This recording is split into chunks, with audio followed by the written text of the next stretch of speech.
হজরত লুত আলাইহি ওয়াসাল্লাম ছিলেন সত্যের এক মশাল, যাকে আল্লাহ সাদুম ও আম্বুরার পাপিষ্ঠ জনপথের দিকে প্রেরণ করেছিলেন।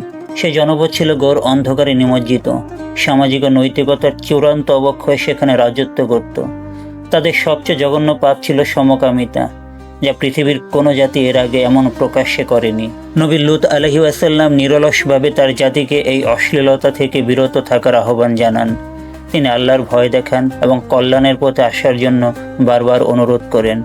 কিন্তু তার জাতি ছিল উদ্ধত ও অহংকারী। তারা উল্টো লুত আলাইহি ওয়াসাল্লামকে উপহাস করে এবং তার সত্যবাদী অনুসারীদের মদিনা থেকে বিতাড়িত করার হুমকি দেয়। যখন তাদের হিদায়াতের আর কোনো আশা রইল না, তখন আল্লাহর চূড়ান্ত সিদ্ধান্ত কার্যকর হয়।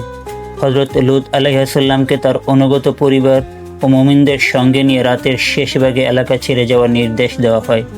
তার স্ত্রী, পাপীদের জন্য যার সহানুভূতি ছিল, সেও ধ্বংসের শিকার হয়। এরপরই নেমে আসে আল্লাহর ভয়াবহ আযাব। প্রথমে বিকট শব্দ, তারপর আকাশ থেকে কঙ্কর বর্ষণ এবং পুরো জনপদকে উল্টে দেওয়া হয়।